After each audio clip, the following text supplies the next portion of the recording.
Joining us now to discuss how foreign hunters spent, or how much rather they spent in South Africa, is Hermann Meyeridricks. He's the president of the Professional Hunters Association of South Africa. Hermann, thanks for joining us. It's an interesting organization that you take care of nonetheless. Tell us about it. What exactly do you do? When was it formed? What's your main mandate? Our main mandate is to look after the interests of the professional hunting industry. We were formed in 1978. We're the largest industry, or the largest association of our kind in the world. We have about 1,100 members. At the moment, our members comprise licensed professional hunters and licensed hunting outfitters, and their business really comprises arranging hunts for foreign hunters that come and hunt in South Africa. So any hunt that is conducted by a foreign hunter in South Africa needs to be arranged by a hunting outfitter that is duly licensed in the province where the hunt takes place, and then the hunter is escorted and guided by a professional hunter that is also licensed in that province by the department. So that is really where we are. We look after the interests of our members and of course the industry, and we have a social responsibility side where we look after conservation issues and also community upliftment issues and empowerment issues. So when you explain this a little bit further, how does it work? So if I'm in the US, I call you guys and I tell you that I want to get into this part-time, and how does it work from there on? Once I place my phone call, and on what grounds do I start hunting? Because I know that you don't hunt in national parks. So do you have like private... No, most of the hunting takes place on private land. To answer that question, in South Africa there is about 21 million hectares in South Africa that is considered to be game country or wildlife country. But once you place your call, there has to be a proper agreement in terms of our law between the hunting outfitter and you as the hunting client. And that agreement needs to meet certain requirements in terms of our law. And then once you are here, the hunting outfitter will then employ a professional hunter to guide you and make sure that you comply with the laws of the land while you're in South Africa and hunting here, and of course also look after your safety and make sure that you have a good experience, because it is after all a tourism experience that you are paying for. Looking at some of the latest releases that you've sent out, it seems as though foreign hunters bring about 1.24 billion rand into the country. Now that's a lot of money. How exactly is that calculated? Because I understand that number differs from the Department of Environmental Affairs. It's interesting. The department's figures are about 400 million rand lower, and this is the figures that we have for 2012. The department's figures are purely based on the daily rate that the client would pay to the hunting outfitter to be in the hunting camp. Is that just over $3,000 US? Approximately, over a 10-day period. And then of course the fees, the trophy fees or the species fees that they pay for the animals that they hunt.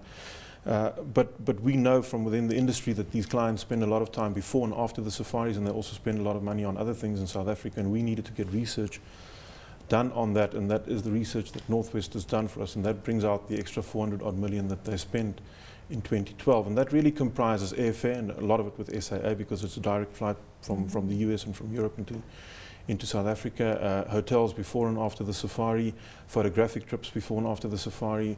They do quite a bit of shopping here. The taxidermy, in other words the preparation of the hunting trophies, is quite a big industry. They spend a significant portion on taxidermy, and if the taxidermy is not done in South Africa, the trophies need to be shipped to their home countries, and that shipping is a highly regulated business, and also brings in quite a lot of money for the dipping and shipping and processing companies that take the trophies out. So that's largely what makes up the additional spending. Whilst they're not hunting, they would be here as other tourists, but they're fairly high value tourists in terms of spending. Sounds like an expensive sport. In terms of regulation, are you self-regulated or are you regulated by the government? No, we're regulated by government. I think we must be one of the most regulated industries in South Africa. For every province where you operate, you need a permit in that province. There is now a national register that is being put in place. Then there are national permits that we need to comply with. Then if you're a landowner, there are landowner permits that you need to comply with in terms of having the game on your land. You need to have permits to act as a tour guide if you do that as well. So it's highly regulated, and it happens at provincial level mostly. So, you know, most of our members operate in multiple provinces, so they would typically have 5 or 6 professional hunter permits and 5 or 6 hunting outfitter permits that needs to be renewed, anything from between once a year to every 3 years. So it's an ongoing monitoring thing, and you cannot renew your permit simply by applying for a renewal, and you cannot just get your permit by applying for it. You need to meet strict requirements. You need to write exams, you need to write law exams to make sure that you understand the legal requirements that pertain to hunting. You need to pass certain practical exams, and then to renew your permits you have to prove to the department that you are active in the industry and that you hunt, and you need to submit registers every year of every hunt that you do, and based on those registers they will renew your permit. If you cannot prove to them that you are active in the industry, your permit will in fact lapse, and you cannot operate legally without that.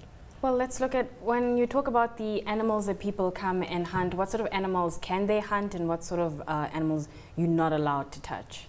Well, that is by and large, again, regulated by provincial legislation and then national legislation in terms of our threatened and protected species regulations, the TOPS regulations. In terms of what we can hunt, South Africa has the largest diversity of legally huntable species in the world, probably, definitely in Africa. We have probably about 54 to 55 species that may be legally hunted, and that varies from small antelope right up to elephant and everything in between. So we have a huge diversity. I mean, it's probably not feasible to list them all now, but and nothing can be hunted without a permit. People are always sensitive about the issue of rhinos. Yes. Do you touch rhinos? Yes, we do hunt rhino. I think it will be a sad day if we stop hunting rhino in South Africa. That means that we have failed in our conservation efforts. Why? As long as a species is healthy enough that we can legally hunt them on a sustainable basis, it means that we are succeeding with our conservation efforts. And rhino is an interesting case in point. In the 1960s, there were not many rhino in South Africa, and rhino were predominantly found in the parks, particularly in KwaZulu-Natal.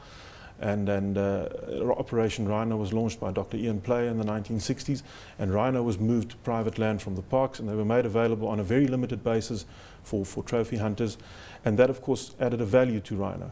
And as soon as there is a value on something, there is an incentive to invest in it, and there is an incentive to look after it. So coming from a basis where we had less than 100 rhino at the turn of the last century, we nearly have 21,000 in South Africa today.